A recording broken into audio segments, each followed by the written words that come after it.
미숙 씨의 안은 포도처럼 진하고 달콤하네요. 따뜻한 가을날이었습니다. 포도 비닐하우스 안에서 저와 진우 씨의 손이 조심스럽게 마주 잡혔어요. 제 얼굴에는 수줍은 미소가 번졌고 진우 씨는 제 눈을 바라보며 부드럽게 속삭였습니다. 미숙 씨, 이제 혼자가 아니에요. 달콤한 포도 향기가 가득한 하우스 안에서 저희는 서로의 따뜻한 체온을 느끼며 조용히 포옹했습니다. 그리고 오랜 세월 잠들어 있던 제 마음과 몸이 깨어나는 순간이었죠. 나이를 잊고 서로에게 완전히 마음을 열었던 그 순간, 저는 다시 한번 여자로서 사랑받고 있다는 걸 온몸으로 느꼈습니다. 하지만 이 아름다운 순간에 이르기까지 저에게는 상상할 수 없는 시련과 오해, 그리고 놀라운 반전이 기다리고 있었습니다. 수확을 앞둔 포도밭이 처참하게 짓밟히고 마을 사람들의 차가운 시선 속에 홀로 던져져야 했던 그 날들. 과연 어떤 일들이 벌어졌던 걸까요? 이 감동적인 황혼 연애의 전말이 궁금하시다면 구독과 좋아요, 알림 설정까지 꼭 부탁드리겠습니다. 그리고 댓글로 여러분의 따뜻한 응원도 남겨주세요. 그럼 지금부터 제 이야기를 들어보시겠습니다. 여러분, 안녕하세요. 오늘 제가 들려드릴 이야기는 충청북도 영동의 어느 한적한 산골 마을에서 시작된 아주 특별하고도 가슴 벅찬 이야기입니다. 보랏빛 포도송이들이 탐스럽게 익어가듯 제 인생의 황혼기에 찾아온 이 달콤하고 진한 사랑 이야기가 여러분의 마음에도 따뜻한 봄바람이 되었으면 좋겠습니다. 제 이름은 미숙이고 올해 65입니다. 이곳 영동 외곽의 조용한 마을에서 홀로 포도밭을 일구며 지낸 지도 벌써 10년이 넘었네요. 남편이 갑작스럽게 세상을 떠나고 처음 이곳에 정착했을 때는 정말이지 세상에 저 혼자만 남겨진 기분이었습니다. 하지만 말수가 적은 제 성격 탓인지 오히려 사람 없는 이곳의 고요함이 저에게는 가장 큰 위안이 되곤 했어요. 매일 새벽 오시면 어김없이 일어나 작업복을 챙겨 입고 포도밭으로 향합니다. 안개가 채 거치지 않은 포도 넝쿨 사이를 걸으며 어린 잎들을 살피는 것이 제 유일한 낙이었죠. 사실 마을 분들과는 꼭 필요한 인사 정도만 나누고 지내왔습니다. 이웃들은 저를 보고 성실하고 참을성 많은 사람이라고 말씀해 주셨지만 사실 저는 그저 제 슬픔을 일 속에 파묻고 살았던 것일지도 모릅니다. 하우스 안에서는 늘 조그마한 라디오 소리가 흘러나왔습니다. 점심시간이면 잠시 앉아서 김이 모락모락 나는 도시락을 먹으며 창밖을 내다보곤 했죠. 멀리 보이는 산봉우리와 구름의 모양이 계절마다 조금씩 달라지는 것을 바라보는 것만으로도 하루의 피로가 조금은 가시는 듯 했습니다. 하지만 그런 평온한 순간에도 문득문득 외로움이 파도처럼 밀려오기도 했습니다. 특히 일을 마치고 해가 뉘엿뉘엿 저무는 길을 혼자 걸어 집으로 돌아갈 때면 비어있는 집 안의 공기가 참 차갑게 느껴졌거든요. 하지만 저는 그런 감정에 오래 머물지 않으려 애썼습니다. 포도나무들이 제 손길을 기다리고 있었고 내일도 해야 할 일들이 산더미처럼 쌓여 있었으니까요. 농사일이란 게 참 그렇습니다. 슬퍼하거나 외로워할 겨를도 없이 계절의 흐름에 맞춰 부지런히 몸을 움직여야 하는 정직한 일이죠. 그렇게 10년이라는 세월을 묵묵히 마치 시간이 멈춘 것처럼 조용히 제 자리를 지켜왔습니다.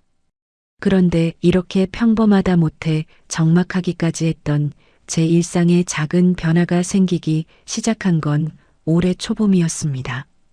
저희 포도밭길 건너편에 오랫동안 비어 있어 잡초만 무성하던 오래된 농가가 있었는데 어느 날부터인가 그 집 마당이 깨끗하게 정리되더니 누군가 새로 이사를 온다는 소식이 들려왔어요. 마을 사람들 사이에서는 그분이 서울에서 대학 교수직을 은퇴하고 귀촌하신 분이라는 이야기가 돌았습니다. 처음 그 소식을 들었을 때는 솔직히 별다른 관심이 없었습니다. 그저 새로운 이웃이 하나 생기는 정도로만 생각했죠. 이 시골 마을에 사람이 들어오고 나가는 게 드문 일은 아니었으니까요.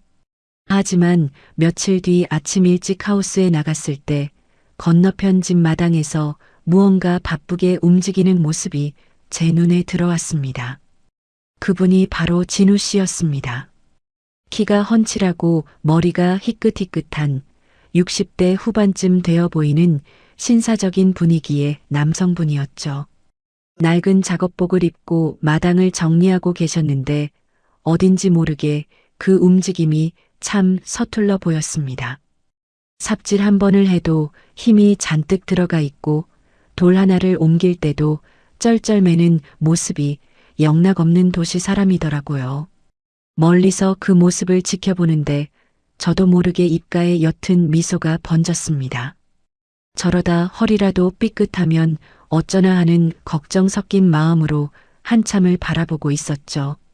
그런데 갑자기 그분이 허리를 펴고 이쪽을 보시더니 저와 눈이 딱 마주친 겁니다. 저는 당황해서 얼른 고개를 숙이고 포도 넝쿨을 만지는 척했습니다. 심장이 조금 빠르게 뛰는 게 느껴졌어요. 10년 동안 굳게 닫혀있던 제 마음의 문에 누군가 아주 조심스럽게 노크를 하는 기분이었거든요. 과연 이 낯선 도시 신사와의 만남이 제 평온했던 포도밭에 어떤 새로운 바람을 몰고 오게 될까요? 그분과 제가 나누게 된 첫 대화, 그리고 조금씩 서로의 일상에 스며들기 시작한 그 따뜻한 과정이 궁금하시다면 다음 이야기를 기대해 주세요. 이제 곧 진우 씨의 온화한 목소리가 제 포도밭에 울려 퍼지기 시작합니다. 그렇게 진우 씨와 처음 눈이 마주친 이후로 제 시선은 자꾸만 건너편 마당으로 향했습니다. 사실 모르는 척 제 할 일만 하려고 참 많이 애를 썼어요. 그런데 세상에나 며칠 뒤에 보니까 진우 씨가 뙤약볕 아래서 끙끙대며 포도나무 전정 작업을 하겠다고 가위를 들고 서 있더라고요. 평생 책만 보고 펜만 잡으셨던 분이라 그런지 가위 잡는 폼부터가 어찌나 위태롭던지요. 아까운 포도 가지들을 엉뚱하게 잘라내는 걸 보니 도저히 그냥 지나칠 수가 없었습니다. 저는 결국 하우스 문을 열고 나와 그분 곁으로 다가갔습니다. 가까이서 본 진우 씨는 얼굴이 발갛게 달아올라 땀을 비 오듯 흘리고 계셨어요. 제가 옆에서 지켜보자 그분은 쑥스러운 듯 허허 웃으며 땀을 닦으시더군요. 이게 생각보다 쉽지 않네요, 미숙 씨. 그 정중하고 낮은 목소리를 듣는 순간 제 마음속에 남아있던 어색함이 조금은 녹아내리는 기분이었습니다. 저는 가만히 그분의 손에서 가위를 건네받았습니다. 그리고는 포도 넝쿨의 어느 마디를 잘라야 내년에 더 튼실한 열매가 맺히는지, 전정 가위질의 각도는 어떻게 해야 나무가 아프지 않은지 하나하나 시범을 보이며 알려드렸어요. 진우 씨는 제 손동작 하나하나를 마치 중요한 강연이라도 듣는 학생처럼 아주 진지한 눈빛으로 관찰하시더라고요. 그 학구적인 열의가 어찌나 순수해 보이던지 저도 모르게 자세한 설명이 덧붙여졌습니다. 그날부터였던 것 같아요. 저희 두 사람의 특별한 과외가 시작된 게 말이죠. 전정 가위질이 끝나면 비료는 어떤 비율로 섞어 뿌려야 하는지, 잡초는 왜 손으로 하나하나 뽑아줘야 하는지, 저는 제가 10년 동안 몸으로 익힌 농사 비법들을 아낌없이 일러주었습니다. 진우 씨는 제 가르침을 들을 때마다 수첩을 꺼내 꼼꼼히 메모까지 하셨어요. 그 모습이 참 소탈하면서도 진중하게 느껴졌습니다. 도시에서 교수님까지 하셨다기에 조금은 거만하거나 까다롭지 않을까 걱정했던 제 마음이 참 부끄러워지더라고요. 진우 씨는 제가 건네는 투박한 조언 하나도 허투루 듣지 않으셨고, 오히려 선생님, 오늘도 한 수 배웠습니다라며 농담 섞인 인사를 건네기도 하셨습니다. 그런 진우 씨의 따뜻한 배려 덕분에 저도 굳게 닫혀있던 마음의 빗장을 조금씩, 아주 조금씩 열어가기 시작했습니다. 어느 날은 볕이 너무 뜨거워 잠시 원두막 그늘 아래 나란히 앉아 쉬게 되었습니다. 진우 씨가 정성껏 쌓은 보리차를 제게 건네주며 말씀하시더군요. 농사는 정직하네요. 제가 애쓰는 만큼 흙이 답답해하기도 하고 미숙 씨가 알려준 대로 하면 금세 생기가 도는 게 보여요. 그 말 한마디에 담긴 진심이 제 가슴에 툭 하고 내려앉았습니다. 평생을 혼자 짊어져온 이 힘든 농사일이 누군가와 함께 나누니 이렇게 즐거울 수도 있다는 걸 처음 알게 된 순간이었죠. 하우스 안에는 여전히 라디오 소리가 흐르고 있었지만 이제는 제 웃음소리와 진우 씨의 낮은 목소리가 그 소리를 채우고 있었습니다. 일을 하다 눈이 마주치면 누가 먼저랄 것도 없이 배시시 미소가 지어졌어요. 60대 중반의 나이에 이런 설렘이 다시 찾아올 줄은 꿈에도 몰랐는데 포도 넝쿨이 자라듯 제 마음속에서도 진우 씨라는 존재가 조금씩 뻗어나가고 있었습니다. 하지만 인생은 늘 평탄하게만 흘러가지 않나 봅니다. 우리 두 사람이 서로의 성품에 반해 마음을 열어가던 그 무렵 하늘도 무심하시지 갑작스러운 시련이 저희를 기다리고 있었습니다.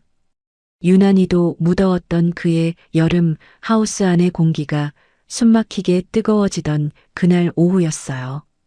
그날 제게 닥칠 끔찍한 위기와 그리고 그 위기 속에서 진우 씨가 보여준 놀라운 모습이 무엇이었을까요? 이 이야기는 이제 더 큰 폭풍 우 속으로 들어갑니다. 진우 씨와 농사 비법을 나누며 웃음꽃을 피우던 시간도 잠시, 계절은 어느덧 숨조차 쉬기 힘든 무더운 여름의 한복판으로 성큼 들어서 있었습니다. 그의 늦여름은 유독 지독했어요. 습도는 높고 태양은 마치 포도밭을 통째로 집어삼킬 듯이 이글거렸죠. 비닐하우스 안의 온도는 40도를 가볍게 넘어섰고 가만히 서 있기만 해도 등줄기에 땀이 비 오듯 흘러내렸습니다. 그날 오후였습니다. 곧 비 소식이 있다는 뉴스를 듣고 저는 마음이 급해졌어요. 하우스 주변 배수로가 막히면 소중한 포도나무 뿌리가 상할까봐 무거운 몸을 이끌고 배수로 정비에 나섰습니다. 삽을 들고 흙을 파내는데 머리 위로 쏟아지는 열기가 장난이 아니더라고요. 조금만 더 여기까지만 치우고 쉬자. 그렇게 혼잣말을 하며 버텼던 게 화근이었습니다. 어느 순간부터인가 눈앞이 지직거리며 흐려지기 시작했어요. 하우스 지붕의 비닐이 일렁이는 물결처럼 보이고 귀에서는 윙윙거리는 이명이 들려왔습니다. 가슴이 답답하고 숨이 턱끝까지 차올랐지만 저는 단순히 더위를 먹어서 그런가 보다 하고 대수롭지 않게 넘기려 했습니다. 그런데 갑자기 세상이 빙글 돌더니 제 몸이 제 의지와 상관없이 바닥으로 고꾸라지고 말았습니다. 차가운 흙바닥에 얼굴이 닿는 느낌을 마지막으로 제 의식은 검은 심연 속으로 가라앉았습니다. 혼자 사는 사람에게 가장 두려운 순간이 찾아온 거예요. 아무도 없는 이 넓은 포도밭에서 이렇게 쓰러져 발견되지 않으면 어쩌나 그 짧은 찰나에 스친 공포는 말로 다 표현할 수 없었습니다. 정신을 잃어가는 와중에도 제 입술은 힘겹게 누군가를 부르고 있었죠. 그때였습니다. 멀리서 미숙 씨, 미숙 씨 하고 저를 부르는 다급한 목소리가 들려온 건요. 진우 씨였습니다. 제 하우스 앞을 지나가던 그분이 평소와 달리 보이지 않는 저를 이상하게 여기고 하우스 주변을 살피다 쓰러진 저를 발견하신 거였어요. 진우 씨는 당황한 기색 없이 곧바로 제게 달려왔습니다. 나중에 들은 이야기지만 진우 씨는 퇴직 교수이기 이전에 의학적 지식도 해박하신 분이었어요. 제 맥박을 확인하고 호흡을 살피는 그분의 손길은 떨리면서도 한편으로는 놀라울 만큼 침착했습니다. 진우 씨는 저를 서둘러 그늘진 곳으로 옮기고 입고 있던 작업복 단추를 풀어 숨통을 틔워주셨습니다. 그리고는 시원한 물을 손수건에 적셔 제 얼굴과 목을 조심스럽게 닦아내며 계속해서 제 이름을 불러주셨습니다. 미숙 씨, 정신 차리세요. 제 목소리 들리세요? 진우 씨의 그 간절한 목소리가 어둠 속에 갇혀있던 저를 다시 세상 밖으로 끌어올렸습니다. 겨우 눈을 떴을 때 제 시야에 가장 먼저 들어온 건 땀과 눈물이 범벅이 된 채 저를 바라보고 있던 진우 씨의 일그러진 얼굴이었습니다. 저를 구했다는 안도감에 그분의 손이 파르르 떨리고 있더라고요. 평소에 그 냉철하고 지적인 모습은 온데간데없고 오직 한 사람을 살려야겠다는 절박함만 남은 남자의 모습이었습니다. 진우 씨는 제가 완전히 정신을 차릴 때까지 곁을 지키며 직접 챙겨온 비상약을 입에 넣어주셨고 제 체온이 정상으로 돌아올 때까지 부채질을 멈추지 않으셨습니다. 오랫동안 혼자 살며 아파도 혼자 견디는 게 익숙했던 저에게 누군가 나를 위해 이렇게까지 온 힘을 다해준다는 사실은 쓰러졌던 몸보다 더 큰 충격으로 다가왔습니다. 그날의 사건은 단순히 목숨을 건진 일을 넘어 제 가슴 깊은 곳에 커다란 파동을 일으켰습니다. 진우 씨라는 사람이 제게 어떤 의미가 되어가고 있는지, 제 영혼이 그분에게 얼마나 의지하고 싶어 하는지를 뼈저리게 느끼게 된 계기였으니까요. 죽음의 문턱에서 저를 끌어올려준 그 따뜻한 손길을 저는 평생 잊지 못할 것입니다. 하지만 그날 이후 저희 두 사람 사이에는 그전과는 조금 다른 공기조차 달콤해진 미묘한 기류가 흐르기 시작했습니다. 생명의 은인이 된 진우 씨가 저에게 보여주기 시작한 그 조용하고도 엉뚱한 배려들, 혹시 짐작 가시나요? 무뚝뚝해 보이던 그분이 매일 아침 제 하우스 문 앞에 두고 가던 작은 선물들, 그 가슴 설레는 비밀 이야기를 이제 시작해 보려 합니다. 폭염 속에서 저를 구해준 그날 이후 저희 두 사람 사이에는 말로 다 설명할 수 없는 아주 미묘하고도 따뜻한 기류가 흐르기 시작했습니다. 단순히 고마운 이웃이라는 말로는 부족한 가슴 한구석이 간질간질해지는 그런 감정 말이에요. 60을 넘긴 나이에 이런 감정이 다시 찾아올 줄은 정말 꿈에도 몰랐는데 인생은 참 알다가도 모를 일입니다.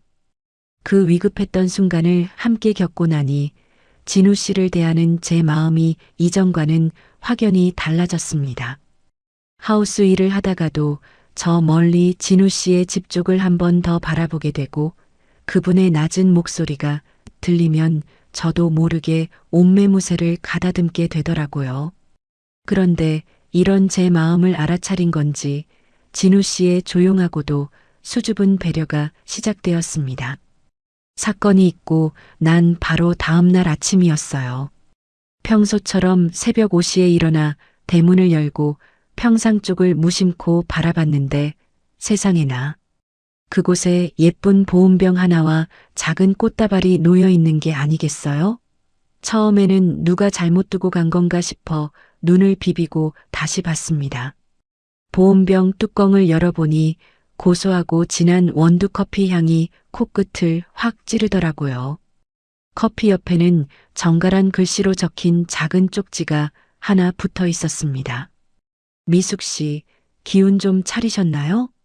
직접 내린 커피인데 입에 맞으실지 모르겠네요. 오늘도 무리하지 마세요. 라는 짧은 글귀였죠. 그 글을 읽는 순간 제 얼굴이 포도송이처럼 붉게 달아오르는 게 느껴졌습니다. 65의 나이에 이런 쪽지를 받고 가슴이 설레다니 참 주책이다 싶으면서도 입가에 번지는 미소는 감출 수가 없더라고요. 그 꽃다발은 또 어찌나 소박하고 귀엽던지요. 화원에서 산 화려한 장미가 아니라 진우 씨가 새벽에 산책하며 들판에서 하나하나 정성껏 꺾어온 개망초며 달맞이꽃 같은 들꽃들이었습니다. 교수님까지 하셨던 분이 그 큰 손으로 작은 꽃들을 묶어 리본까지 맸을 생각을 하니 그 서툰 정성이 너무나 귀하고 사랑스럽게 느껴졌습니다. 그날 이후로 매일 아침 제 집 앞 평상은 진우 씨의 비밀스러운 선물 창고가 되었습니다. 어떤 날은 직접 내린 커피가, 어떤 날은 몸에 좋다는 대추차가 놓여 있었죠. 한의학 지식까지 있으셔서 그런지 매번 제 기력을 보충해 줄 수 있는 것들로 세심하게 골라 보내주시더라고요. 남들이 보면 별거 아닐지 몰라도 평생 누군가를 챙기며 살기만 했던 저에게 누군가 매일 아침 저를 위해 무언가를 준비해 준다는 건 눈물이 날 만큼 감동적인 일이었습니다. 진우 씨는 낮에 저를 마주쳐도 그 선물에 대해 생색 한 번 내지 않으셨어요. 그저 멀리서 미숙 씨, 좋은 아침입니다. 하고 손을 흔들어 보이실 뿐이었죠. 그 무뚝뚝하면서도 진중한 배려가 오히려 제 마음을 더 깊게 흔들었습니다. 저도 가만히 있을 수 없어서 저희 밭에서 제일 탐스럽게 익은 포도를 골라 진우 씨네 현관에 몰래 두고 오곤 했어요. 마치 비밀 연애를 하는 여고생이 된 것처럼 가슴 졸이며 말이죠. 마을의 고요한 새벽 공기를 가르며 오가는 이 작은 선물들은 서로의 상처 입은 마음을 어루만지는 따뜻한 치유제가 되어 주었습니다. 말로 다 표현하지 않아도 우리는 이미 서로의 존재가 일상에 커다란 힘이 되고 있다는 걸 느끼고 있었으니까요. 외롭고 적막했던 제 삶에 진우 씨라는 따뜻한 햇살이 비추기 시작한 겁니다. 그렇게 조용하고 평화롭게 서로의 마음을 확인해 가던 어느 날이었습니다. 유난히 빗줄기가 굵게 쏟아지던 오후였죠. 쏟아지는 비를 피해 진우 씨의 서재로 몸을 숨기게 된 그날, 저희는 그동안 가슴 속에 묻어두었던 가장 깊고 아픈 이야기들을 서로에게 꺼내놓게 됩니다. 처음으로 서로의 사별과 아픔을 공유하며 진정한 동반자로 거듭나게 된 그 빗속의 대화, 그날 저희 사이에는 어떤 약속이 오갔을까요? 평상 위로 오가던 수줍은 선물들에 설레던 것도 잠시, 어느덧 계절은 가을의 문턱에서 세찬 비를 몰고 왔습니다. 그날은 아침부터 하늘이 낮게 내려앉더니 오후가 되자마자 앞이 보이지 않을 정도로 굵은 장대비가 쏟아지기 시작했어요. 하우스 주변을 정리하다가 갑작스레 쏟아지는 빗줄기에 당황해 어쩔 줄 몰라 하던 제게 진우 씨가 급히 우산을 받쳐들고 달려왔습니다. 미숙 씨, 이 비를 다 맞으면 큰일 나요. 우선 저희 집으로 피하세요. 그분의 손에 이끌려 들어간 곳은 진우 씨의 정취가 가득 묻어나는 서재였습니다. 사방이 책으로 둘러싸인 그 아늑한 공간에는 은은한 종이 향과 진한 차 향기가 감돌고 있었죠. 진우 씨는 빗물에 젖은 제 어깨를 보며 안쓰러운 표정으로 따뜻한 찻잔을 건넸습니다. 창밖으로는 하염없이 비가 쏟아지고 하우스 지붕을 때리는 빗소리가 서재 안까지 나직하게 들려왔습니다. 처음에는 그저 내리는 비를 바라보며 조용히 차만 마셨습니다. 그런데 빗소리가 마음을 차분하게 만들어준 덕분일까요? 진우 씨가 먼저 나지막한 목소리로 가슴속 깊은 이야기를 꺼내놓기 시작했습니다. 3년 전 아내를 먼저 떠나보내고 느꼈던 그 막막한 상실감, 그리고 서울이라는 화려한 도시 한복판에서 느꼈던 지독한 고독에 대해 말이죠. 교수로서 남 부러울 것 없는 삶을 살았지만 곁을 지켜주던 반려자가 사라진 뒤의 집은 그저 차가운 벽에 불과했다는 그분의 고백에 제 가슴 한구석이 찌르르하게 아파왔습니다. 저 역시 8년 전 남편과 사별하고 처음 이 영동 땅에 내려왔을 때 밤마다 들리는 풀벌레 소리가 꼭 제 울음소리 같아서 잠을 이루지 못했던 날들이 떠올랐거든요. 미숙 씨, 저녁마다 불 꺼진 집으로 들어가는 게 얼마나 무서웠는지 모릅니다. 그래서 도망치듯 이곳으로 내려왔는데 여기서 미숙 씨를 만난 게 제 인생의 가장 큰 축복입니다. 그분의 진솔한 눈빛을 마주하니 저도 모르게 굳게 닫아두었던 빗장이 스르르 풀렸습니다.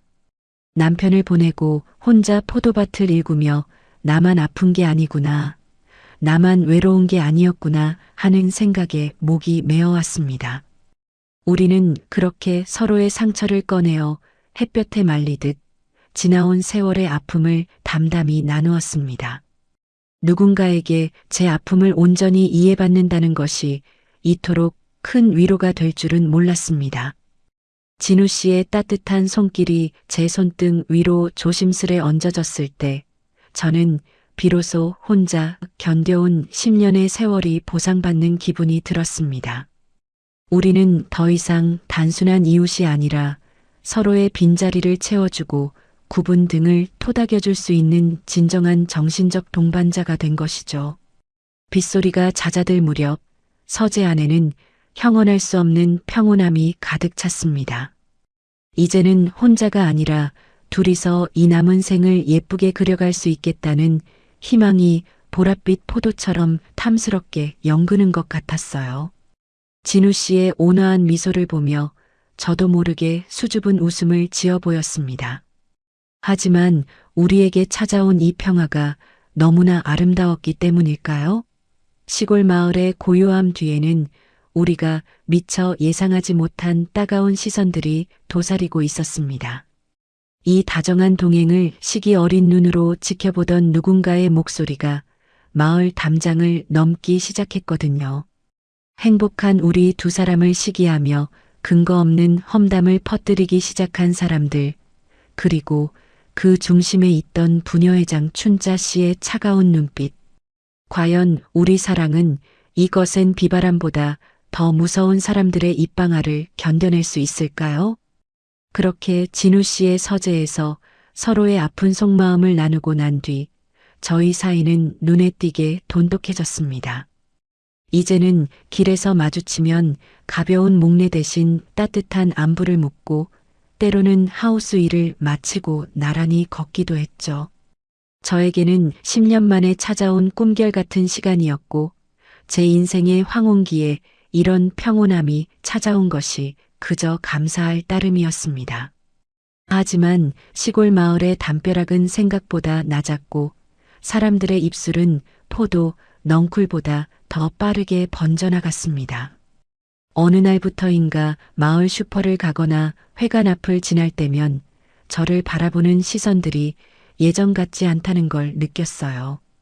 다정하게 인사를 건네던 이웃 아주머니들이 제가 다가가면 약속이라도 한 듯 이야기를 멈추고 묘한 눈초리로 저를 훑어보곤 했습니다. 처음에는 제가 너무 예민한가 싶어 대수롭지 않게 넘기려 했습니다. 그런데 마을 정자 아래서 들려오는 수군거림 속에 제 이름과 진우 씨의 이름이 오르내리는 걸 직접 듣게 된 순간 가슴이 철렁 내려앉았습니다. 글쎄, 남편 죽고 조용히 살더니만 도시에서 온 양반이랑 눈이 맞았대. 나이 먹고 점잖지 못하게 원. 차마 입에 담기 힘든 험담들이 가시돋친 말줄기가 되어 제 가슴을 찔러댔습니다. 특히 이 소문의 중심에는 마을 부녀회장인 춘자 씨가 있었습니다. 사실 진우 씨가 처음 이 마을에 이사 왔을 때부터 춘자 씨가 그분에게 유독 지극정성이었다는 건 마을 사람 모두가 아는 비밀이었거든요. 혼자 사는 퇴직 교수라는 진우 씨의 배경에 마음이 있었는지 직접 만든 음식을 들고 찾아가기도 하고 밭일을 도와주겠다며 서성이던 춘자 씨였습니다. 그런데 진우 씨가 정작 자신에게는 거리를 두고 저와 가깝게 지내는 걸 보게 되니 그 질투심이 걷잡을 수 없이 타올랐던 모양입니다. 춘자 씨는 제가 없는 자리에서 근거 없는 비난들을 쏟아내기 시작했습니다. 제가 진우 씨의 재산을 노리고 접근했다느니 점잖은 교수님을 꼬드겨서 마을 분위기를 흐려놓고 있다느니 하는 고약한 헛소문들을 마치 사실인 양 퍼뜨리고 다녔습니다. 부녀회장의 말이라 그런지 사람들은 그 이야기를 사실로 믿고 저를 노골적으로 피하기 시작했어요. 10년 동안 성실하게 살아온 제 삶이 그 말 몇 마디에 무너져 내리는 기분이었습니다. 마을 행사가 있어도 저에게는 연락이 오지 않았고 길에서 마주친 이웃들은 제가 인사를 건네기도 전에 고개를 돌려버렸습니다. 평생을 조용하고 정직하게 살아온 저에게 이런 사회적 고립은 폭염보다 더 숨막히는 고통이었습니다. 진우 씨도 이런 분위기를 감지했는지 표정이 어두워지셨어요. 미숙 씨, 저 때문에 곤혹을 치르게 해서 정말 미안합니다. 라며 자책하시는 그분의 모습에 제 마음은 더 미어터졌습니다. 우리는 그저 서로의 외로움을 보듬어주는 동반자가 필요했을 뿐인데 세상은 왜 이리도 저희의 진심을 왜곡해서 바라보는 걸까요? 춘자 씨의 서슬 퍼런 시선과 사람들의 차가운 비난 속에서 저는 점점 하우스 안에만 틀어박히게 되었습니다. 제 편이 되어주던 마을이 한순간에 거대한 장벽으로 변해 저를 압박해오는 기분이었죠. 하지만 사람들의 말보다 더 무서운 건 그 시기 어린 마음이 구체적인 행동으로 드러나기 시작했다는 것이었습니다. 질투에 눈이 먼 사람의 집념이 얼마나 끔찍한 결과를 초래할 수 있는지 저는 그때까지만 해도 미처 알지 못했습니다. 어느 유난히 고요하던 새벽이었어요. 평소와 다름없이 하우스 문을 열기 위해 나섰던 저는 그곳에서 제 인생을 통째로 부정당하는 듯한 참혹한 광경을 마주하게 됩니다. 과연 그 이슬 맺힌 새벽, 제 포도밭에는 어떤 비극이 벌어져 있었을까요? 사람들의 따가운 시선과 근거 없는 험담에 가슴이 시커멓게 타들어가면서도 저는 진우 씨라는 든든한 버팀목을 의지하며 꿋꿋이 버텨냈습니다. 미숙 씨, 우리가 잘못한 게 없으니 고개 숙이지 마세요. 라는 그분의 위로에 눈물을 닦으며 곧 다가올 포도 수확만을 손꼽아 기다렸죠.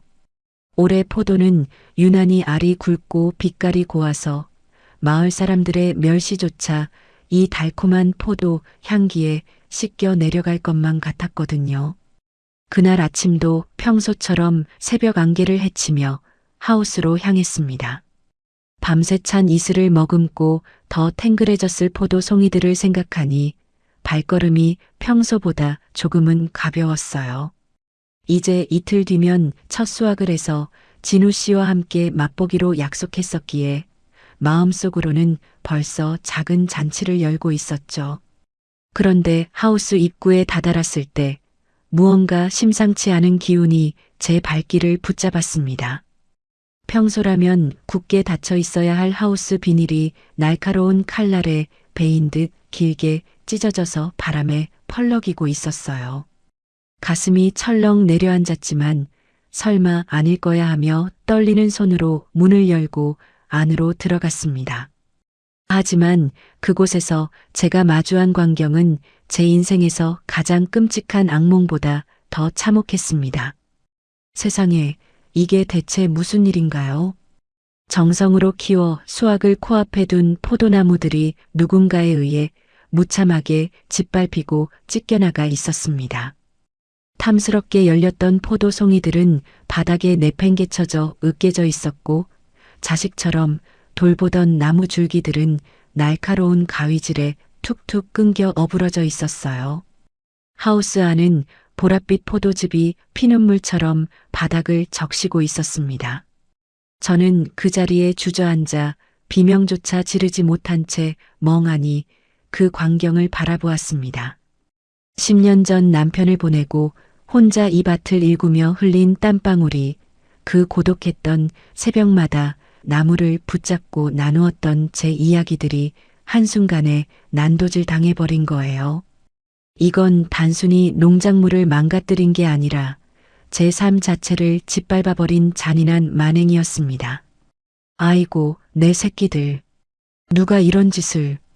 바닥에 으깨진 포도송이를 손으로 더듬으며 저는 꺼느끼듯 울음을 터뜨렸습니다. 춘자 씨의 차가운 눈빛과 마을 사람들의 수군거림을 견딜 때도 이만큼 아프지는 않았는데 제 분신과도 같은 포도나무들이 이렇게 처참하게 훼손된 걸 보니 정말 하늘이 무너지는 것만 같았어요. 허탈감과 절망감에 온몸에 힘이 빠져 손끝 하나 까딱할 수가 없었습니다. 누가 그랬을지 짐작은 가지만 증거 하나 없이 당하기만 해야 하는 제 처지가 너무나 처량했습니다. 시골 인심이 무섭다더니 사람의 질투가 어떻게 이렇게까지 잔인할 수 있는지 도무지 이해할 수가 없었죠. 무너진 비닐 사이로 들어오는 아침 햇살이 마치 저를 비웃는 것만 같아 고개를 들 수조차 없었습니다. 그렇게 넋을 잃고 무너져 있는 제 등 뒤로 다급한 발소리가 들려왔습니다. 제 하우스 상태를 멀리서 보고 소스라치게 놀라 달려온 진우 씨였죠. 진우 씨는 엉망이 된 현장과 그 한가운데 쓰러져 있는 저를 번갈아 보며 입술을 파르르 떨었습니다. 그분의 눈에도 눈물이 맺히는 게 보였어요. 하지만 진우 씨는 무너지려는 저를 단단히 붙잡아 일으켜 세웠습니다.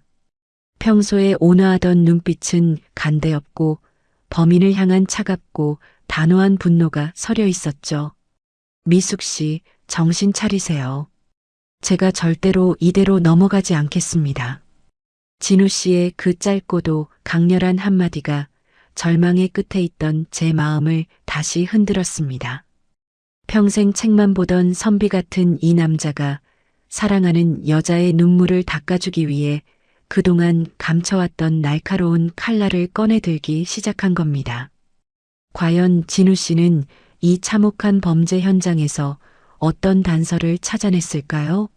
그리고 치밀한 학자의 머리로 시작된 그의 끈질긴 추적은 우리를 어디로 안내하게 될까요? 이제 진우 씨의 본격적인 반격이 시작됩니다.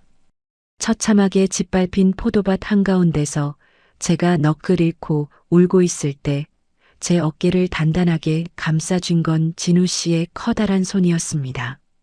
평소 늘 온화하고 여유롭던 그분의 얼굴이 그렇게 차갑게 굳어 있는 건 처음 보았어요. 진우 씨는 바닥에 떨어진 포도송이 하나, 찢겨나간 비닐의 단면 하나하나를 무서운 집중력으로 살피기 시작했습니다. 미숙 씨, 울지 마세요. 이건 단순한 심술이 아니라 명백한 범죄입니다. 제가 반드시 이 대가를 치르게 할 겁니다. 진우 씨의 목소리는 낮았지만 그 안에는 서슬퍼런 결의가 담겨 있었습니다. 평생 책만 파고들던 학자라 이런 험한 일에는 서툴 줄 알았는데 사랑하는 사람이 당한 고통 앞에서는 누구보다 강인한 보호자가 되시더라고요. 진우 씨는 그날 이후로 마치 다른 사람이 된 것처럼 움직이기 시작하셨습니다. 그분은 가장 먼저 하우스 주변의 흙바닥을 훑으셨습니다. 전날 밤 비가 살짝 내린 덕분에 범인이 남긴 흔적이 어딘가에는 있을 거라면서요. 돋보기까지 꺼내들고 흙 한 줌, 풀잎 하나하나를 살피는 그분의 뒷모습을 보며 저는 묘한 신뢰감을 느꼈습니다. 진우 씨는 마을 사람들의 시선을 피해 새벽부터 밤늦게까지 마을 곳곳을 누비셨어요. 누군가 분명히 봤을 겁니다. 이 넓은 밭을 혼자서 이렇게 망가뜨리려면 꽤 오랜 시간이 걸렸을 테니까요. 진우 씨는 학자 특유의 치밀함으로 마을의 지형과 사람들의 동선을 분석하기 시작했습니다. 마을 입구 슈퍼 사장님부터 길목에 사시는 어르신들까지 한 분 한 분 찾아가 정중하게 대화를 나누며 그날 밤에 작은 기척이라도 없었는지 묻고 또 물으셨죠. 평소 마을 일에 간섭하지 않던 분이 그렇게 적극적으로 나서니 처음에는 경계하던 주민들도 진우 씨의 진심 어린 모습에 조금씩 입을 열기 시작했습니다. 저는 걱정이 되어 그만두시라고 말리고 싶기도 했습니다. 하지만 진우 씨는 미숙 씨의 10년 세월을 짓밟은 사람을 찾아내는 건 제 남은 인생을 걸고 해야 할 일입니다라며 저를 안심시키셨어요. 그 말 한마디에 저는 다시 한번 이 사람을 만나길 참 잘했다는 생각을 했습니다. 제 아픔을 자신의 아픔보다 더 크게 느끼고 행동해주는 사람, 황혼의 나이에 이런 든든한 내 편이 생길 줄 누가 알았겠어요. 진우 씨는 단순히 묻고 다니는 것에 그치지 않았습니다. 밤마다 서재 불을 밝히고 앉아 마을 사람들의 증언을 도표로 그리고 범인의 예상 경로를 추론하셨죠. 그 치밀하고 끈질긴 추적 과정을 지켜보며 저는 진실이 밝혀질 날이 머지않았음을 직감했습니다. 마을 사람들은 여전히 저희를 시기 어린 눈으로 봤지만 진우 씨의 눈빛은 오직 한 곳, 진실만을 향해 빛나고 있었습니다. 누군가는 포도 좀 망가진 거 가지고 유난이다라고 손가락질했을지도 모릅니다. 하지만 진우 씨에게 그것은 제 자존심이자 우리가 함께 꿈꾸던 미래가 담긴 소중한 보물이었다는 걸 가부는 알고 계셨던 거예요. 그분의 끈질긴 추적은 마침내 어둠 속에 숨어있던 범인의 꼬리를 물기 시작했습니다. 그리고 며칠 뒤 마을의 정막을 깨는 결정적인 단서가 진우 씨의 손에 들어오게 됩니다. 범인이 미처 예상하지 못했던 아주 사소하지만 명확한 흔적이었죠. 과연 진우 씨가 찾아낸 그 결정적인 단서는 무엇이었을까요? 그리고 그 단서 끝에 서 있던 사람은 정말 우리가 짐작하던 그 사람이었을까요? 이제 감춰졌던 만행의 민낯이 드러나기 시작합니다. 진우 씨의 집요하고도 치밀한 추적은 며칠 밤낮을 가리지 않고 계속되었습니다. 평생을 연구와 학문에만 매진해온 분답게 그분은 아주 작은 단서 하나도 허투루 넘기지 않으셨어요.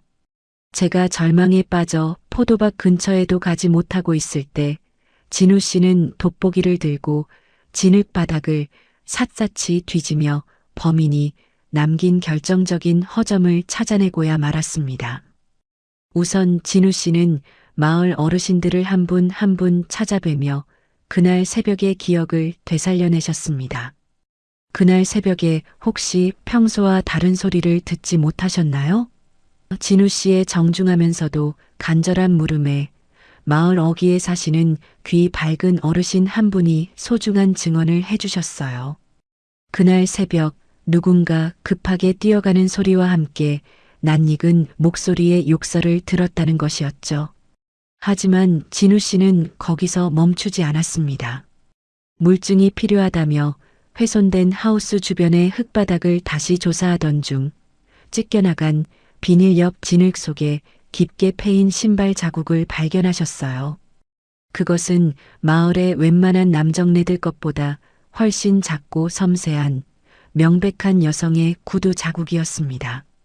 진우 씨는 그 자국을 조심스럽게 사진으로 남기고 그 크기와 모양이 마을의 누군가와 일치하는지 대조하기 시작했습니다. 결정적인 한 방은 하우스 구석, 엉망이 된 포도 넝쿨 사이에 걸려있던 작은 소지품이었습니다. 그것은 반짝이는 큐빅이 박힌 낡은 머리핀 하나였어요. 저는 그 핀을 보자마자 숨이 멎는 것 같았습니다. 마을 회의 때마다 춘자 씨가 유난히 자랑하며 머리에 꽂고 다니던 바로 그 물건이었으니까요. 춘자 씨가 어둠 속에서 정신없이 포도나무를 난도질하다가 그만 머리핀이 떨어진 것도 모른 채 도망쳤던 모양입니다. 진우 씨는 그 머리핀과 신발 자국 사진, 그리고 어르신들의 증언을 모두 모아 마을 회관으로 향했습니다. 평소 그토록 온화하던 분의 걸음걸이가 그날따라 얼마나 단호하고 무거웠는지 모릅니다. 마을 사람들이 다 모인 자리에서 진우 씨는 조용하지만 힘 있는 목소리로 사건의 전말을 공개했습니다. 이 머리핀의 주인이 누구인지 여기 계신 분들은 모두 아실 겁니다. 그리고 이 신발 자국이 누구의 것인지도요. 진우 씨가 증거들을 하나둘 내놓자 기세등등하게 저를 험담하던 춘자 씨의 얼굴이 순식간에 흙빛으로 변했습니다. 처음에는 딱 잡아떼며 큰 소리를 치더니 진우 씨가 확보한 구체적인 증거들 앞에서는 결국 고개를 떨굴 수밖에 없었습니다. 질투심에 눈이 멀어 남의 10년 농사를 망쳐놓은 그 추악한 민낯이 온 마을 사람들 앞에 적나라하게 드러난 순간이었죠. 저는 그 광경을 뒤에서 지켜보며 만감이 교차했습니다. 나를 그토록 괴롭히던 소문의 실체가 밝혀졌다는 안도감보다는 한 사람의 비뚤어진 마음이 이토록 무서운 결과를 낳았다는 사실에 가슴이 시렸습니다. 하지만 제 곁을 든든하게 지키며 제 명예를 되찾아준 진우 씨를 보며 저는 비로소 마음속에 맺혀있던 응어리가 풀리는 것을 느꼈습니다. 마을 사람들은 침묵에 빠졌습니다. 춘자 씨의 고약한 헛소문에 동조했던 사람들은 미안함에 제 눈을 피했고 진우 씨의 진심 어린 분노와 정의로운 행동에 모두가 숙연해졌습니다. 이제 길고 긴 오해와 시련의 터널이 끝나가고 있었습니다. 진우 씨는 고개를 숙인 춘자 씨를 향해 마지막으로 엄중하게 경고했습니다. 그리고는 제 손을 잡고 조용히 회관을 빠져나왔습니다. 이제 우리 앞에는 짓밟힌 포도밭보다 훨씬 더 단단하고 아름다운 새 출발이 기다리고 있었거든요. 하지만 사건의 진상이 밝혀진 것보다 더 놀라운 반전이 저를 기다리고 있었습니다. 진우 씨가 마을 사람들에게 마지막으로 던진 폭탄 선언, 그리고 저를 위해 준비한 세상에서 가장 특별한 고백이 무엇이었을까요? 이제 이 파란만장했던 이야기가 마침내 보랏빛 결실을 맺으려 합니다. 마을 회관의 무거운 정적을 깨고 진우 씨의 냉철한 목소리가 울려 퍼졌을 때 저는 등 뒤에서 그분의 떨리는 손을 느꼈습니다. 분노 때문이 아니라 저를 대신해 싸워주느라 짊어진 그 중압감 때문이었겠지요.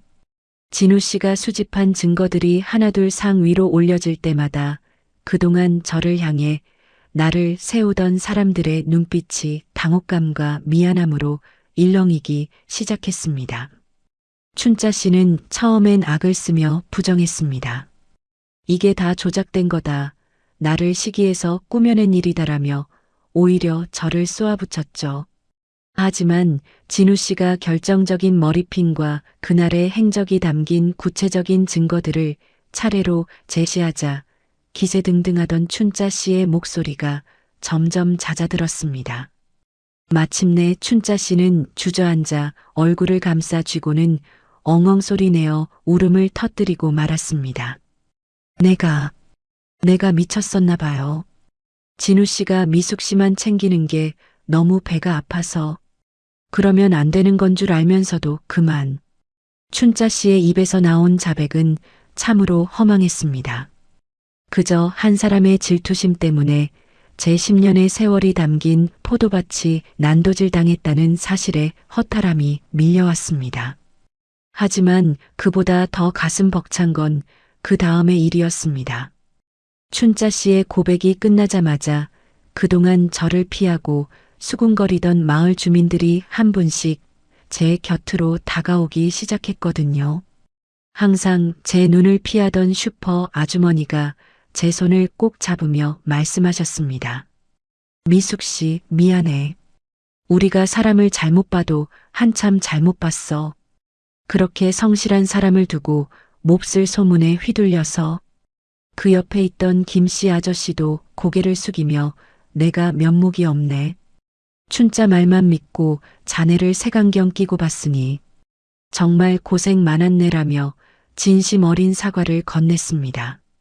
한 사람, 두 사람.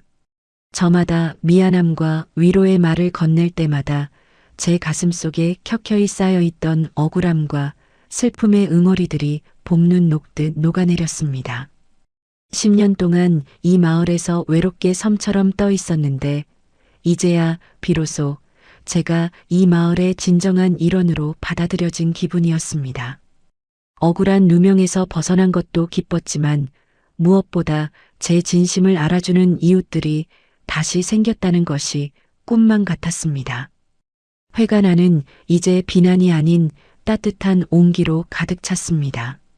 누군가는 훼손된 제 포도밭을 함께 복구해 주겠다고 팔을 걷어붙였고 누군가는 기운 차리라며 손수 만든 음식을 제 손에 쥐어주었습니다. 저는 눈물이 앞을 가려 제대로 대답도 하지 못한 채 그저 고개만 숙여 감사를 표했습니다.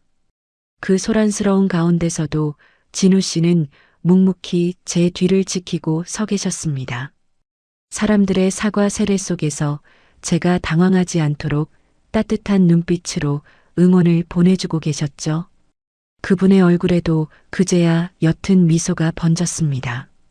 당신이 사랑하는 여자의 명예를 되찾아 주었다는 안도감, 그리고 우리가 함께 이 마을에서 계속 살아갈 수 있다는 확신이 그 미소 속에 담겨 있었습니다. 어둠이 걷히고 나면 공기가 더 맑아지듯 우리 두 사람을 짓누르던 무거운 소문들이 사라진 자리에는 이제 더 깊은 신뢰와 사랑의 향기가 피어오르고 있었습니다. 마을 사람들의 진심 어린 위로 속에서 저는 다시 일어설 용기를 얻었습니다. 비록 포도나무들은 상처 입었지만 제 마음의 밭에는 그보다 더 귀한 사람의 정이라는 씨앗이 새로 심어진 셈이었죠. 회관을 나서는 길, 진우 씨가 제 곁으로 다가와 조용히 제 손을 잡았습니다. 이제는 숨길 필요도 부끄러워할 필요도 없는 당당한 동행이었습니다. 붉게 물든 노을이 저희 두 사람의 앞길을 축복하듯 비추고 있었고 그 길의 끝에는 제가 상상조차 하지 못했던 진우 씨의 마지막 고백이 기다리고 있었습니다. 진우 씨가 제 인생에 가져다 준 가장 큰 선물, 그리고 짓밟힌 포도밭 위로 다시 피어날 기적 같은 약속은 무엇이었을까요? 이제 우리 사랑의 가장 아름다운 절정을 들려드리겠습니다. 폭풍우가 지나간 뒤에 하늘은 유난히도 맑고 투명했습니다. 마을 회관에서의 그 소란스러웠던 시간이 지나고 진우 씨와 저는 누가 먼저랄 것도 없이 발길을 저희의 포도밭으로 옮겼습니다. 훼손된 하우스의 비닐이 바람에 나부끼고 으깨진 포도향이 여전히 코끝을 스쳤지만 이상하게도 제 마음은 그 어느 때보다 평온하고 단단해져 있었습니다. 서쪽 하늘에서부터 시작된 보랏빛 노을이 밭 전체를 포근하게 감싸 안기 시작했습니다. 마치 짓밟힌 포도나무들의 상처를 어루만져 주듯 세상이 온통 짙고 아름다운 포도 빛깔로 물들어가고 있었죠. 저는 그 노을 아래 서서 엉망이 된 나무들을 가만히 바라보았습니다. 그때 곁에 서 있던 진우 씨가 조심스럽게 제 손을 잡았습니다. 그분의 손은 며칠간 범인을 찾느라 여기저기 긁히고 거칠어져 있었습니다. 제 손 역시 평생 농사일의 마디가 굵어지고 투박해진 볼품없는 손이었죠. 하지만 그 거친 두 손이 맞닿는 순간 제 심장은 마치 첫사랑을 시작한 18소녀처럼 세차게 뛰기 시작했습니다. 60을 넘긴 이 나이에 누군가의 온기만으로 온몸이 저릿해지는 이 감정을 뭐라고 설명해야 할까요? 미숙 씨, 참 고생 많았습니다. 이 손으로 그간의 세월을 어떻게 버텨오셨을지 생각하면 가슴이 아려옵니다. 진우 씨는 제 투박한 손등을 엄지손가락으로 천천히 쓸어내리며 나직하게 말씀하셨습니다. 그분의 눈동자에는 노을보다 더 깊고 진한 애정이 가득 담겨 있었어요. 우리는 서로를 마주보며 깨달았습니다. 우리가 겪은 그 모진 시련들이 사실은 서로가 서로에게 얼마나 소중한 존재인지를 확인시켜주기 위한 과정이었다는 것을요. 누군가는 우리를 보고 늙은이들의 주책이라고 비웃었을지도 모릅니다. 하지만 그 순간만큼은 저희는 65의 할머니도 은퇴한 교수님도 아니었습니다. 그저 서로의 아픔을 알아보고 그 아픔까지 사랑하게 된 한 남자와 한 여자일 뿐이었죠. 나이라는 숫자는 이 뜨거운 진심 앞에서 아무런 의미가 없었습니다. 진우 씨가 제 손을 조금 더 꽉 쥐더니 평생 잊지 못할 고백을 건넸습니다. 미숙 씨, 제 남은 생의 계절들을 당신과 함께하고 싶습니다.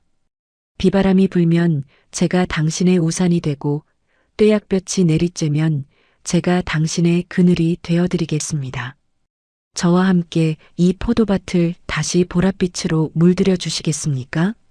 그 고백은 화려한 수식어 하나 없었지만 그 어떤 시보다도 아름답게 제 가슴에 박혔습니다.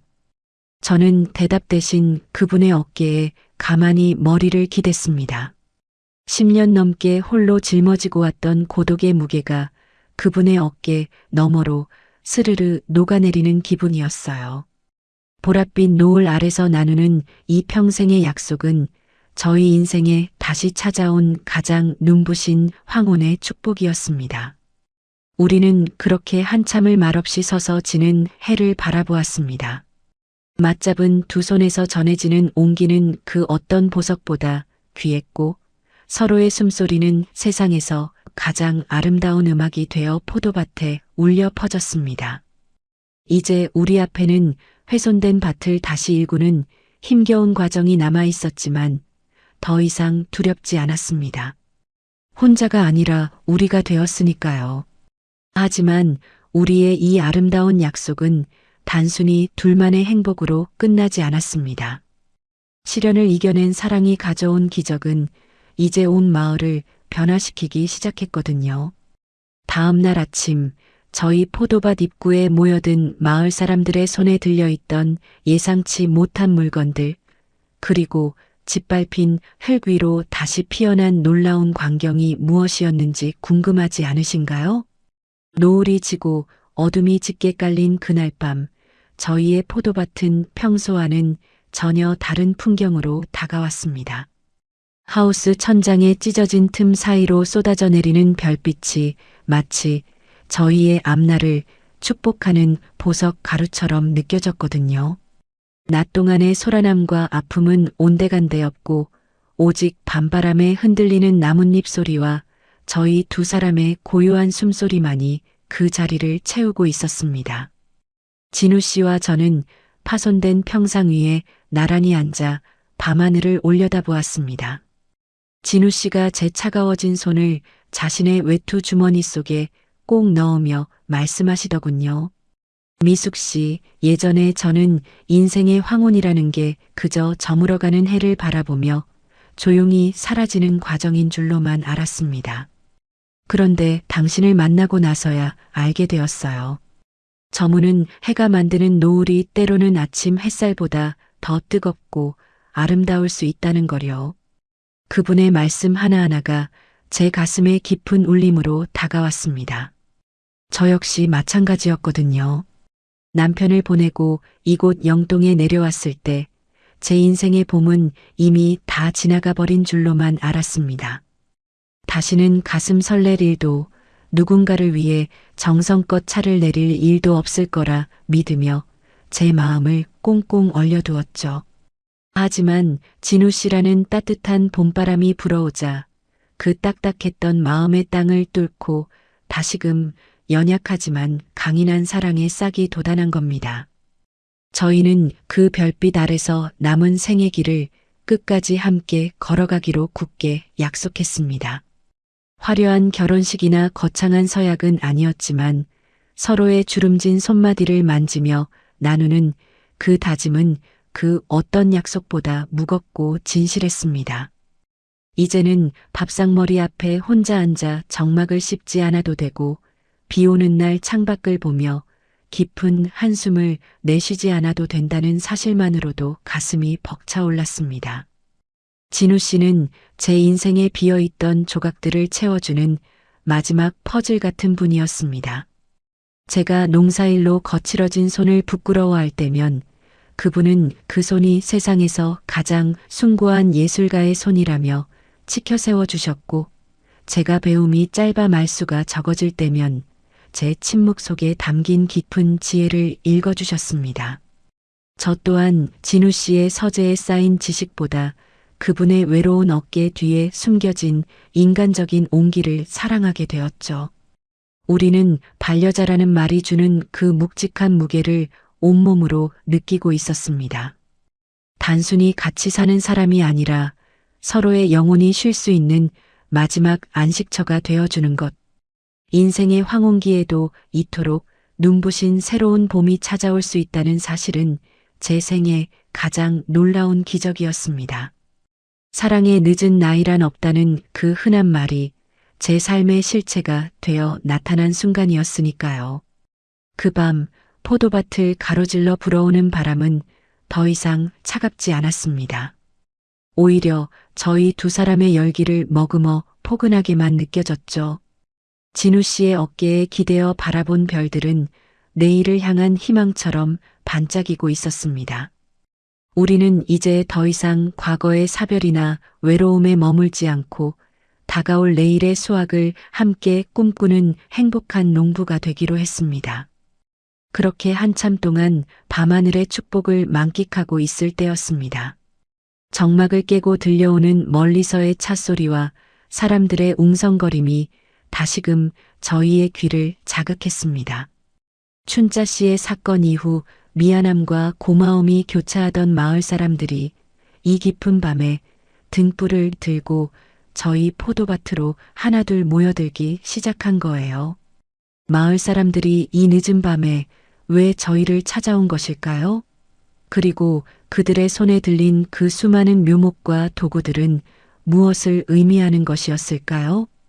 시련이 지나간 자리에 피어나는 더 큰 사랑과 연대, 그리고 마침내 온 마을이 보랏빛 축복으로 물들게 되는 그 마지막 감동의 순간이 이제 곧 공개됩니다. 별빛이 쏟아지던 그 약속의 밤이 지나고 다음 날 아침 저희 포도밭에는 믿기지 않는 광경이 펼쳐졌습니다. 어제까지만 해도 찢긴 비닐과 으깨진 포도로 가득했던 그 비극의 현장에 마을 사람들이 하나둘 모여들기 시작한 거예요. 누가 먼저랄 것도 없이 삽과 가위, 그리고 새 묘목을 들고 나타난 이웃들은 미안한 마음을 행동으로 대신하며 저희의 무너진 일터를 다시 세워주었습니다. 그 따뜻한 손길들 덕분에 시련의 흔적은 생각보다 빨리 지워졌습니다. 하지만 무엇보다 가장 큰 변화는 제 곁에 이제 진우 씨가 늘 함께한다는 사실이었죠. 예전에는 홀로 외롭게 깨우던 그 차가운 새벽 공기가 이제는 둘이서 함께 마시는 가장 상쾌하고 달콤한 공기로 바뀌었습니다. 새벽 5시 안개가 채 거치지 않은 길을 진우 씨와 나란히 걸어 하우스로 향할 때면 가슴 한구석이 꽉 찬 듯한 충만함을 느낍니다. 진우 씨는 이제 제법 농부의 티가 납니다. 처음엔 가위 잡는 법도 서툴러 쩔쩔매던 그분이 이제는 제 눈빛만 봐도 어떤 가지를 쳐내야 할지, 물은 언제 주어야 할지 척척 알아차리곤 하죠. 제가 포도송이를 살피면 진우 씨는 묵묵히 뒤따라오며 비료를 챙기고, 제가 땀을 흘리면 어느새 시원한 물 한 잔을 내미는 그 세심한 손길. 평생 혼자서 모든 짐을 짊어지고 강해져야 한다고 스스로를 채찍질하며 살아온 저에게 누군가와 일과를 공유하고 마음을 나눈다는 건 말로 다 할 수 없는 안식입니다. 혼자 하면 고된 노동이었던 일들이 진우 씨와 함께하니 서로의 사랑을 확인하는 대화가 되더라고요. 저희의 이런 견고해진 사랑을 증명이라도 하듯 올해 포도 농장은 예전보다 훨씬 더 풍성하고 달콤한 결실을 맺었습니다. 마을 사람들도 입을 모아 말하더군요. 미숙 씨네 포도가 올해 유독 빛깔이 좋고 달아. 아마 두 사람의 정성이 포도 알알마다 스며들었나 봐. 그 말을 들을 때면 진우 씨와 저는 서로를 바라보며 수줍게 웃음 짓곤 합니다. 정말 신기하게도 사람의 손길뿐만 아니라 마음이 더해지면 식물도 그걸 아는 모양입니다. 시련을 딛고 다시 일어선 나무들은 작년보다 더 단단한 뿌리를 내렸고 그 가지마다 열린 보랏빛 송이들은 저희가 함께 견뎌온 시간만큼이나 진하고 깊은 향기를 뿜어냈습니다. 수확한 포도를 상자에 담으며 진우 씨가 제 손을 꼭 잡고 말했습니다. 미숙 씨, 이 포도 알들이 꼭 우리 닮았네요. 작고 단단하게 뭉쳐서 이렇게 달콤한 향을 내는 게요. 이제 저희 농장은 단순히 농작물을 키우는 곳이 아닙니다. 상처 입은 두 영혼이 만나 서로를 치유하고 황혼의 계절에 다시 한번 뜨거운 생명력을 피워올린 기적의 현장이 되었죠. 매일같이 일터로 향하는 그 발걸음이 이토록 가벼울 수 있다는 것을 예순을 넘긴 이 나이에 비로소 매일 아침 새롭게 깨닫고 있습니다. 함께 땀 흘리고 함께 휴식하며 함께 꿈꾸는 일상. 이 평범한 일상이 저희에게는 그 어떤 보석보다 빛나는 보물입니다. 저희는 이제 압니다. 비바람이 다시 불어와도 혹은 또 다른 시련이 저희를 찾아와도 서로 맞잡은 이 손을 놓지 않는다면 그 어떤 겨울도 이겨낼 수 있다는 것을요.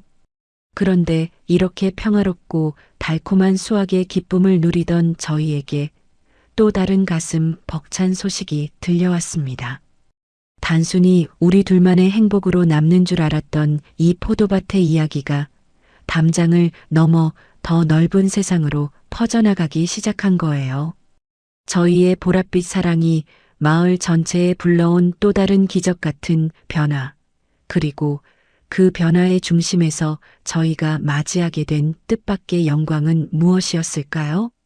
황혼의 끝자락에 찾아온 시련이 비바람처럼 지나가고 나자 저희의 삶에는 이전보다 훨씬 더 깊고 진한 평온함이 찾아왔습니다. 포도밭은 다시 보랏빛으로 물들었고 마을 사람들과의 오해도 따뜻한 눈녹임처럼 사라졌지요.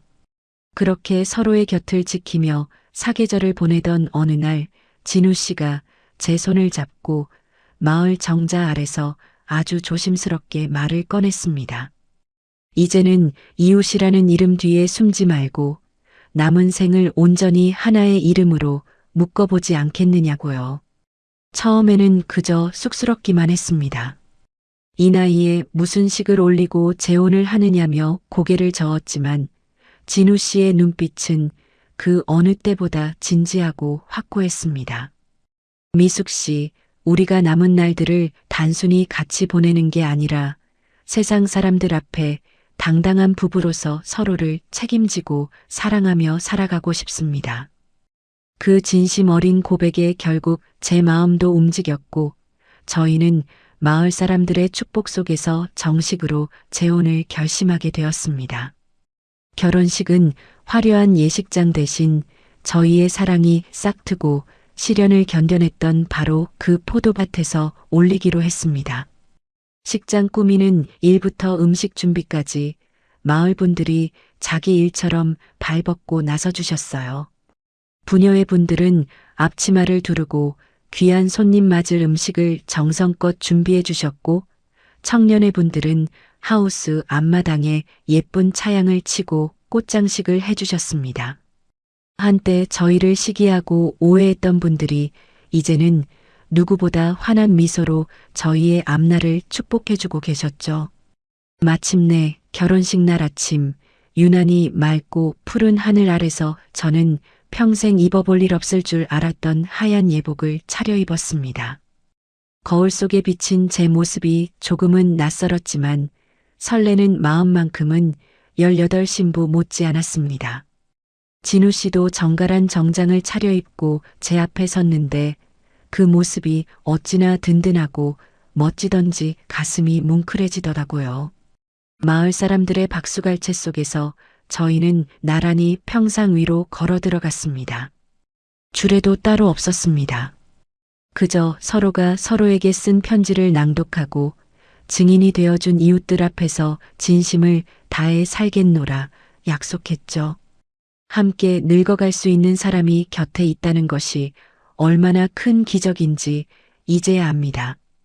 진우 씨의 그 한마디에 하객으로 오신 어르신들도 눈시울을 붉히셨습니다. 소박하지만 세상에서 가장 따뜻하고 행복이 넘치는 결혼식이었습니다.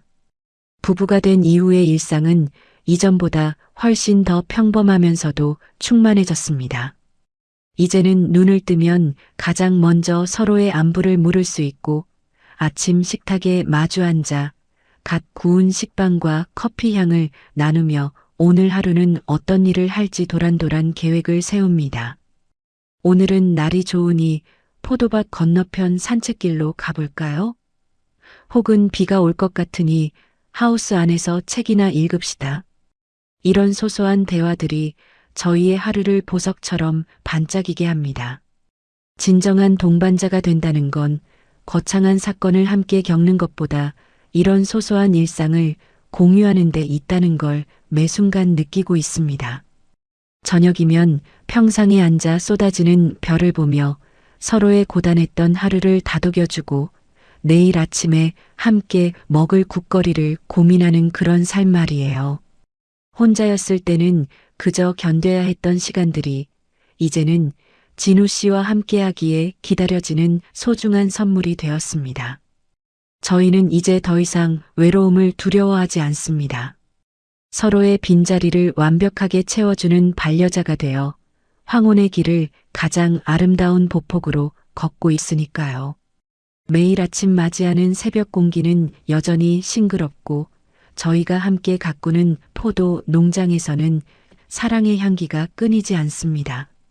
그런데 이렇게 평화롭기만 하던 저희의 일상에 생각지도 못한 특별한 손님들이 찾아오기 시작했습니다.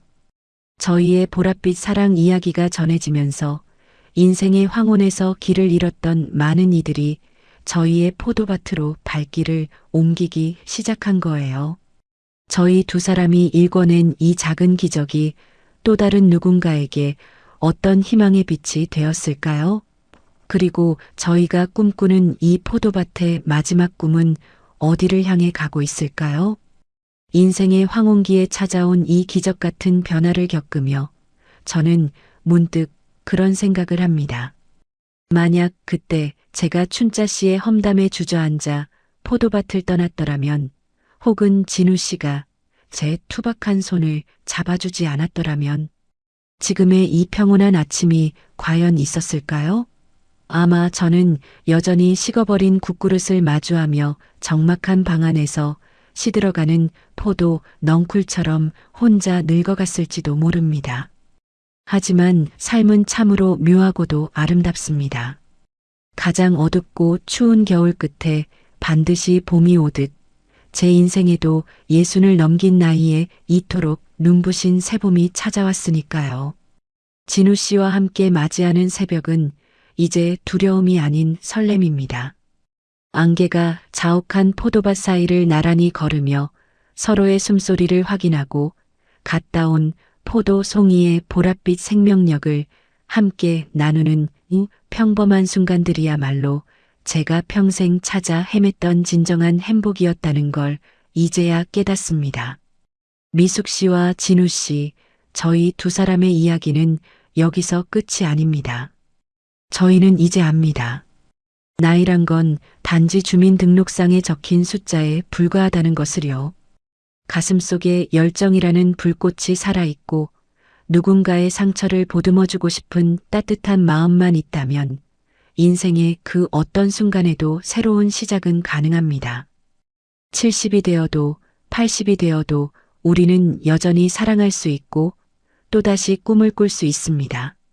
지금 이 영상을 보고 계신 분들 중에도 혹시 홀로 남겨진 외로움에 지쳐 계신 분이 계신가요?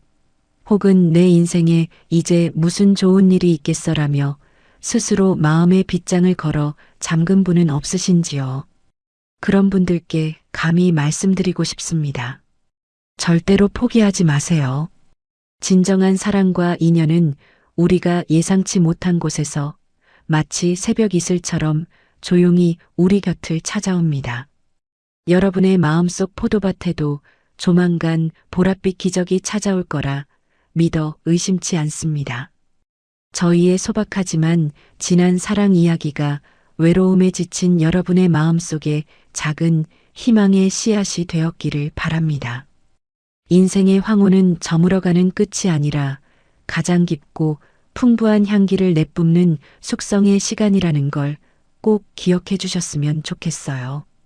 사랑의 힘은 그 어떤 비바람보다 강하고 진심은 결국 세상의 모든 오해를 이겨내는 법이니까요. 지금까지 영동 포도밭에서 전해드린 미숙이와 진우의 보랏빛 연가 재미있게 들으셨나요? 여러분의 따뜻한 관심이 저희에게는 가장 큰 비료가 되고 응원이 됩니다. 오늘 이야기가 가슴에 작은 울림을 주었다면 영상 아래에 있는 구독과 좋아요 버튼을 꼭 한 번씩 눌러주세요.